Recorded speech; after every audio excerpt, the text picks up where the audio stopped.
En los últimos días se ha celebrado una tregua en Gaza que continuaba al cierre de esta edición. A medida que los combates se detuvieron y se intercambiaron rehenes y prisioneros, algunas cosas quedaron claras. Una es el cinismo de Hamás, que después de haber participado en el asesinato, la violación o el secuestro de 1.400 israelíes, ahora comercia con niños. Otro es el precio brutal que Israel ha infligido a Gaza. El norte de la franja está devastado. Según las autoridades dirigidas por Hamás, unas 15.000 personas, incluidos terroristas, han sido asesinadas y 2.200.000 están hacinados en el sur en condiciones espantosas. También es visible el dilema que enfrenta Estados Unidos, el aliado más incondicional de Israel. ¿Por cuánto tiempo debería respaldar la guerra? ¿Y cómo debería intentar dar forma a lo que sucederá después? Estas no son preguntas abstractas. Como en el pasado, Estados Unidos ha proporcionado a Israel armas y cobertura diplomática y ha disuadido a sus enemigos regionales. Esto le da influencia sobre las decisiones israelíes. Los objetivos de Estados Unidos deben ser proteger la seguridad de Israel y su derecho a la autodefensa, y reabrir el camino hacia una solución de dos estados que ofrezca a los palestinos la autodeterminación. El presidente Joe Biden debería elegir el enfoque que maximice las probabilidades de alcanzar estos objetivos. Eso significa marginar a los extremistas de ambos lados que quieren sabotear un acuerdo a largo plazo. Una opción es que Estados Unidos inste ahora a un alto el fuego permanente. Eso reduciría drásticamente las bajas civiles. Si Israel entrara en el sur de Gaza y utilizara las tácticas que ha utilizado en el norte, el número de víctimas sería mucho mayor, porque la zona ahora está más densamente poblada y los civiles no tienen a dónde ir. El fin de la guerra también podría conducir a la caída del gobierno de coalición de extrema derecha de Israel, liderado por Benjamin Netanyahu, que ha sido y sigue siendo un obstáculo para una solución de dos estados. El problema es que un alto el fuego permanente ahora dejaría victorioso a Hamás, socavaría la seguridad de Israel y arruinaría las perspectivas de dos estados. Hamás todavía tiene quizás 3/4 partes de su fuerza militar y dice que quiere más ataques. Alentado por Irán, los habitantes de Gaza permanecerían bajo el sombrío gobierno de Hamás. Y si Hamás fuera el gobierno de facto de Gaza, con una influencia cada vez mayor en Cisjordania, dos estados serían imposibles, porque Hamás no sería visto como un socio plausible para la paz. Después de haber utilizado la violencia con tal efecto el 7 de octubre, si alguna vez afirmara que renunció al terrorismo y reconoció a Israel, tomaría años para que se creyera su palabra. Es por eso que Estados Unidos debería, en cambio, seguir adelante con sus esfuerzos para moldear la forma en que Israel conduce la guerra, influir en su planificación de posguerra y orientar su política hacia dos estados. Biden debe dejar claro que su apoyo a la acción en el sur de Gaza depende de que Israel adopte nuevas tácticas, utilizando menos blindados y bombardeos y más infantería, incluso si eso conlleva el riesgo de más bajas militares israelíes. Israel debe definir un objetivo militar realista, destruir la mayor parte de las capacidades militares de Hamás y su capacidad para gobernar Gaza, en lugar de erradicarla por completo. Israel necesita ir más allá de sus responsabilidades legales mínimas y abrir su frontera en Kerem Shalom a los flujos de ayuda y proporcionar a los habitantes de Gaza refugio y ayuda médica en el enclave y en Israel. Por último, Estados Unidos debería insistir en que Israel articule un plan a largo plazo. Los ingredientes son una autoridad interina en Gaza, con un papel para los vecinos árabes amigos de Israel, un nuevo gobierno en Israel y nuevos líderes palestinos moderados, y la reanudación de las negociaciones. Como ferviente oponente de los dos estados, Netanyahu no es creíble en este tema, pero Estados Unidos puede señalar su intención hablando con sus sucesores potenciales y exigiéndole que libere el dinero que debe a los palestinos, reprima a los colonos violentos y limite al ejército en Cisjordania. Si esto resulta en la caída de la coalición de Netanyahu, que así sea. Estados Unidos, con razón, ofrece a Israel un apoyo extraordinario en tiempos de necesidad. Eso le da una influencia extraordinaria. Hay que darle uso. Las autoridades iraníes han amenazado con intervenir en el conflicto si Israel lanza una operación terrestre en la franja de Gaza y han amenazado con una acción preventiva. Euronews habló con expertos sobre lo que podría ser esta intervención y sus consecuencias. El ministro iraní de Asuntos Exteriores, Hossein Amir Abdollahian, declaró que cada vez es menos probable un arreglo político de la situación en la franja de Gaza, y Teherán admite la posibilidad de una acción preventiva contra Israel. Al mismo tiempo, el ministro aclaró que la República Islámica no tiene intención de entrar en un conflicto militar con Tel Aviv si Israel no ataca territorio iraní. No podemos descartar que Irán decida intervenir directamente, comentó en declaraciones desde Teherán Jake Sullivan, asistente del presidente de Estados Unidos para la Seguridad Nacional. El propio Israel reaccionó con dureza a las advertencias iraníes. Irán y Hezbollah, no nos pongáis a prueba en el norte. El precio que tendréis que pagar será mucho más alto. Os digo en hebreo lo que el presidente de Estados Unidos dijo en inglés. No lo hagáis, declaró el primer ministro israelí.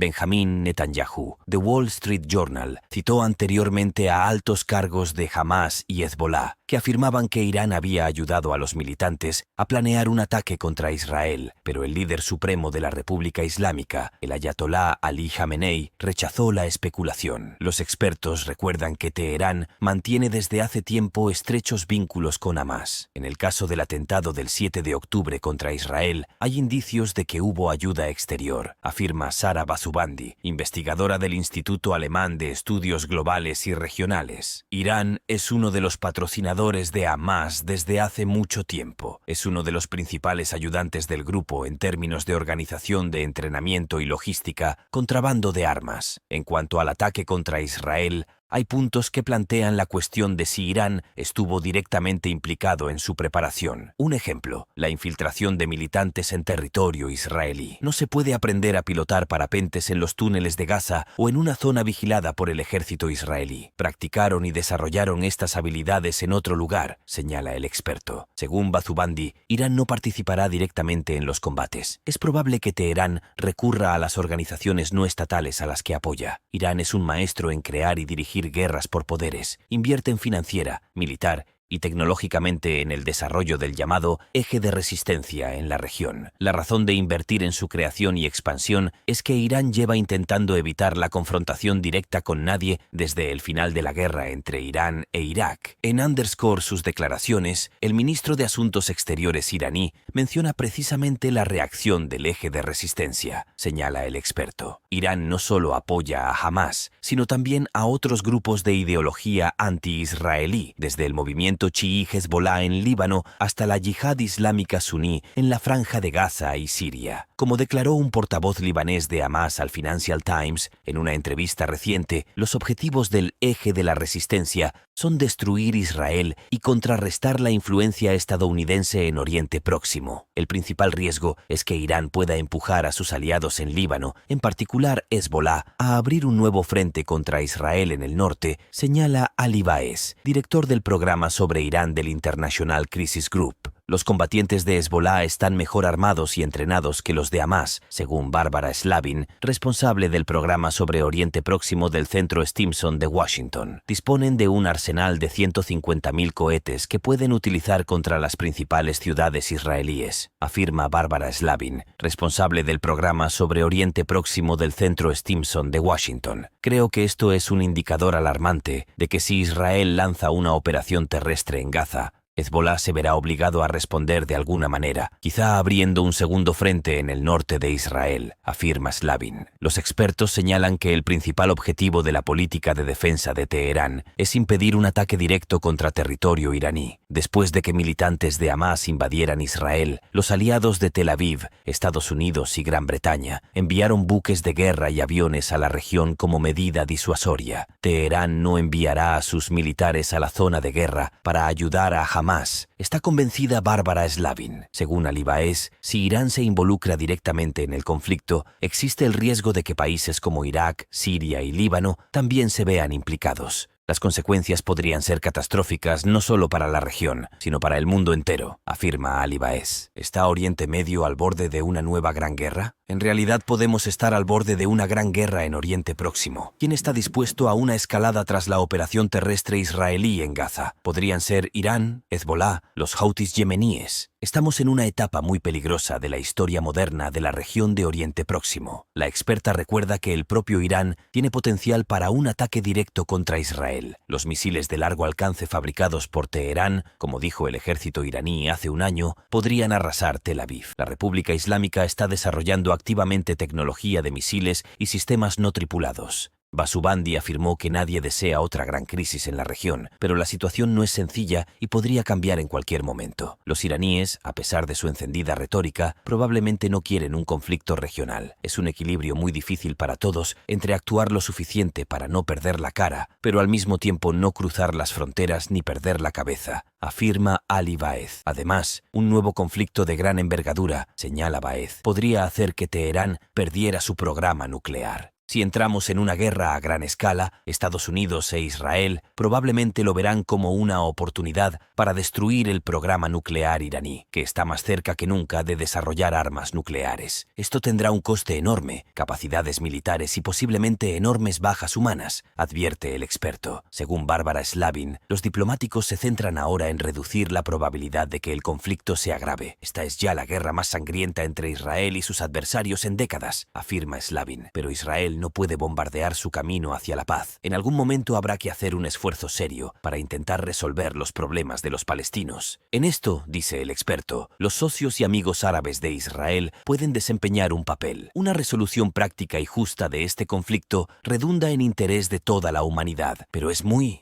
difícil lograrlo. La guerra entre Israel y Hamás es el tema principal de la reunión extraordinaria de ministros de Asuntos Exteriores de los países de la Organización de Cooperación Islámica, que se celebra en Jeddah, Arabia Saudí, el 18 de octubre. La influencia iraní se ha reforzado a través de una red de aliados en varios países de la región que son marcadamente antiestadounidenses y anti-israelí. La presión en Medio Oriente se intensifica con el paso de los días. Desde el ataque sorpresa de Hamás a Israel el pasado 7 de octubre, donde murieron más de 1.400 personas, una campaña de bombardeos sobre Gaza, liderada por el ejército israelí, ha dejado una tragedia humanitaria, con más de 3.300 fallecidos y cientos de miles de desplazados. La situación empeoró aún más este martes, luego de que un proyectil impactara a un hospital en Gaza, dejando cientos de muertos en el ataque más mortífero en lo que va del conflicto y del que se culpan mutuamente israelíes y palestinos. Estos últimos 11 días de horror en la región han venido acompañados de advertencias de lado y lado. Israel ha prometido borrar a Hamás de la tierra, mientras que Irán, el principal patrocinador y aliado de Hamás, ha advertido sobre los riesgos que podría tener una escalada del conflicto en Medio Oriente si es que el país liderado por Benjamín Netanyahu no detiene su agresión. Específicamente, el ministro de Relaciones Exteriores iraní, Hossein Amir-Abdollahian, se ha referido a una eventual contraofensiva del llamado Eje de la Resistencia, la alianza con la que Irán impulsa su influencia en la región. Junto con advertir que se está acabando el tiempo para una solución política, Hossein Amir-Abdollahian aseguró que este grupo podría llevar adelante una acción preventiva si no cesan los crímenes de guerra contra los palestinos. ¿Pero a qué o quiénes se refiere la autoridad iraní cuando habla del Eje de la Resistencia? ¿Qué tanta importancia tiene en el Medio Oriente y cómo se articula? En los últimos años, la influencia iraní se ha reforzado a través de una red de aliados en varios países vecinos, al que se le denomina Eje de la Resistencia. Esa influencia se da en el contexto de conflictos como el de Siria o Yemen y en la lucha contra el Estado Islámico en Irak. Este eje, marcadamente antiestadounidense y anti-israelí, está compuesto principalmente por Irán, Siria, el grupo Hezbollah en el Líbano, las milicias chiitas en Irak, Afganistán y Pakistán, grupos militantes en territorios palestinos y por los hutíes de Yemen. Aunque el denominador común de estos grupos es que son chiitas, como la mayoría de la población de Irán, en el eje también se incluye un grupo sunita, Hamás. Irán ha logrado tener aliados leales y representantes en el Líbano, territorios palestinos, Irak, Siria y Yemen. Todos ellos son utilizados por Irán para promover sus objetivos políticos, le explica a BBC Mundo Lina Khatib, directora del Instituto de Medio Oriente de SOAS, con sede en Londres. Y hay que hacer una distinción. Estos grupos no están conectados con la Autoridad Nacional Palestina. En un artículo publicado en 2020 por BBC Mundo, Kaivan Hosseini, periodista del servicio persa de la BBC, afirmó que todos estos grupos reciben apoyo logístico, económico e ideológico por parte de Irán. El arquitecto de esta red de influencia iraní fue Qasem Soleimani, quien era el comandante del grupo élite Quds de la Guardia Revolucionaria de Irán, organización responsable de las acciones militares encubiertas de las fuerzas iraníes en el extranjero y a través de la cual se articulan los lazos de Teherán con grupos y milicias en otros países. Soleimani fue muerto por Estados Unidos en enero del 2020 en un ataque con dron cuando salía del aeropuerto de Bagdad, la capital de Irak. De acuerdo con Lina Khatib, la gran mayoría de las milicias que conforman el eje surgieron de agravios ante las realidades políticas de sus países. Así, generaron apoyo popular local al presentarse como personas que buscaban cambiar el status quo para mejorarlo. Poco a poco se fueron convirtiendo en actores políticos clave, al punto que muchos de ellos tienen más respaldo en la población que sus propios gobiernos. Estamos hablando de grupos enormemente influyentes que han logrado más poder político que otros en la región, afirma Khatib. Uno de los grupos más antiguos y poderosos y sofisticadamente armados es la organización islámica libanesa Hezbollah. Este movimiento fue fundado con apoyo de Irán en 1982, en respuesta a la ocupación israelí en Líbano, pero desde 2006 también tiene un brazo político y ha logrado un papel importante en la política de ese país. Para Israel, Hezbollah es una amenaza muy importante en la región. Más recientemente, las guerras en Siria y Yemen dieron a Irán la oportunidad de seguir expandiendo su influencia en el Medio Oriente. Y es que Irán es uno de los principales aliados de Bashar al-Assad, miembro de una secta chiita heterodoxa, en Siria. En Yemen, en tanto, Teherán apoya al movimiento rebelde de los hutíes, que desde 2015 se enfrenta a una coalición dirigida por Arabia Saudita, el gran rival regional de Irán. Una situación similar se da en Irak, donde Irán ha sido aliado de las milicias chiitas que lucharon contra el Estado Islámico desde 2014 y que se agruparon en las llamadas Fuerzas de Movilización Popular, PMP, por sus siglas en inglés, que hoy en día constituyen un importante actor en el sistema político de ese país. La articulación del eje de la resistencia podría significar una gran amenaza para Israel. Todos estos grupos son aliados políticos y militares desde hace tiempo, no solo para lograr objetivos nacionales, sino también objetivos geopolíticos para Irán en el Medio Oriente. Esto significa que si Irán toma la decisión ahora de coordinarse entre todos esos grupos en contra de Israel, tiene la capacidad de hacerlo, agrega. El propio ministro de Relaciones Exteriores iraní ha sostenido en estos días que los líderes de los grupos de resistencia disfrutan de cohesión, han diseñado los escenarios y tienen las manos en el gatillo, según declaraciones recogidas por la Agencia de Noticias de la República Islámica. Del otro lado, las advertencias también han sido claras. Al ser consultado sobre la posibilidad de una intervención de Irán o de su aliado libanés Hezbollah, el presidente de Estados Unidos, Joe Biden, dijo que no lo hagan. Los estadounidenses desplegaron 2 grupos de portaaviones en el Mediterráneo Oriental para enviar un claro mensaje. Si Irán y sus aliados intervienen en este conflicto, tendrán que tener en cuenta el poder militar estadounidense, no solo el de Israel. Ciertamente, el último ataque al hospital en Gaza empeora las cosas. A través de una declaración pública, el gobierno iraní afirmó que el acontecimiento es un punto de inflexión y que este crimen no quedará sin respuesta. Instó, además, a los países y grupos que buscan la libertad a unirse para brindar apoyo total a la resistencia del pueblo palestino. En los últimos años, la influencia iraní se ha reforzado a través de una red de aliados en varios países vecinos, al que se le denomina Eje de la Resistencia. Esa influencia se da en el contexto de conflictos como el de Siria o Yemen, y en la lucha contra el Estado Islámico en Irak. Este eje, marcadamente antiestadounidense y anti-israelí, está compuesto principalmente por Irán, Siria, el grupo Hezbollah en el Líbano, las milicias chiitas en Irak, Afganistán y Pakistán, grupos militantes en territorios palestinos y por los hutíes de Yemen. La visita del mandatario estadounidense al país hebreo se vio precedida por una tragedia que dejó cientos de muertos tras el bombardeo a un hospital de Gaza. A pedido de EEOU, Israel permitirá a Egipto entregar ayuda humanitaria a Gaza. Sin embargo, Biden no pudo reunirse con líder palestino Mahmoud Abbas y de otros 2 países de la región. El presidente de los Estados Unidos, Joe Biden, visitó Israel en lo que fue un fuerte impulso al gobierno de emergencia encabezado por Benjamín Netanyahu en su 12º día de guerra con Hamás. Fue la primera visita de un presidente norteamericano a Israel en tiempos de guerra. Debe hacerse justicia, Pero les advierto, aunque sientan rabia, no se dejen consumir por ella, dijo Biden, quien comparó el ataque de Hamás del 7 de octubre con el 11 de septiembre de 2001, y agregó: sentimos rabia en los Estados Unidos entonces, y aunque encontramos justicia, también cometimos errores. Durante una larga reunión en Tel Aviv con el gabinete de guerra israelí, Biden acordó la autorización del ingreso de la ayuda humanitaria a Gaza a través de Egipto, pero Israel se mantuvo inflexible sobre el uso de sus propios cruces con el enclave. Fuentes del gobierno de Jerusalén dejaron saber que la postura en este momento es no enviar ningún tipo de ayuda hasta que Hamás libere a los más de 200 secuestrados israelíes. El mandatario norteamericano destacó que la liberación de los cautivos israelíes es su principal prioridad y estuvo reunido durante una hora con familiares y sobrevivientes de las aldeas masacradas en el sur de Israel. Entre ellos estuvo Rachel Edry, de Ofakim, quien se volvió una sensación viral en Israel tras permanecer cautiva durante 17 horas, entreteniendo a los terroristas con comida hasta que llegaron las fuerzas de seguridad. Biden anunció además un paquete de $100 millones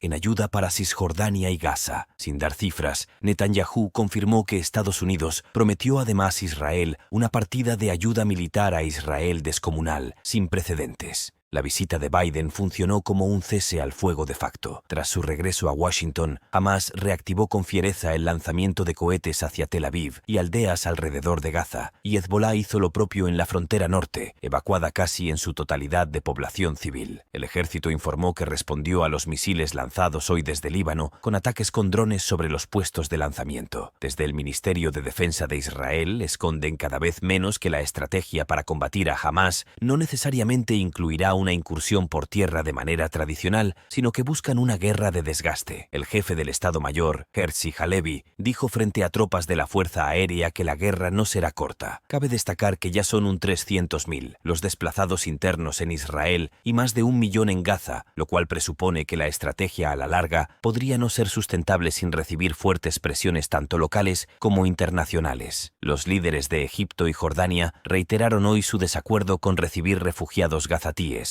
alegando que esto podría complejizar la situación de seguridad en sus propios países. Gracias por llegar hasta el final. Comenta tu opinión sobre estos apoyos a los participantes de la guerra. Te estaremos leyendo. Recuerda dejar un like, suscribirte al canal y activar las notificaciones. Nos encontramos en el próximo video. ¡Hasta pronto!